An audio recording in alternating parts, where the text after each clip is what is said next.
আসসালামু আলাইকুম রহমতুল্লাহি ওবারাকাতু। দর্শক, নবী আলাইহিস সালাতু সালাম এই মাসের মধ্যে 4টা আমল বেশি বেশি করতে বলছেন। আপনি কি জানেন সেই 4টা আমল কি? আসুন ভিডিওটি কন্টিনিউ করুন, আমি আপনাদেরকে শিখিয়ে দিই এই 4টা আমল কি কি।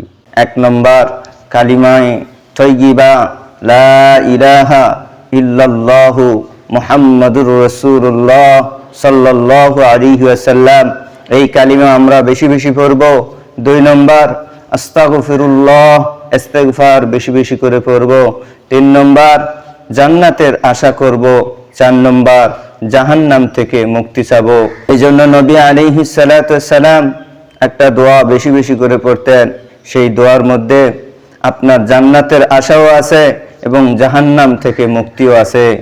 দোয়াটা হলো, আল্লাহুম্মা ইন্না নাসআলুকাল জান্নাতা ওয়া নাউযু বিকা মিনান নার। আল্লাহুম্মা ইন্না নাসআলুকাল জান্নাতা ওয়া নাউযু বিকা মিনান নার।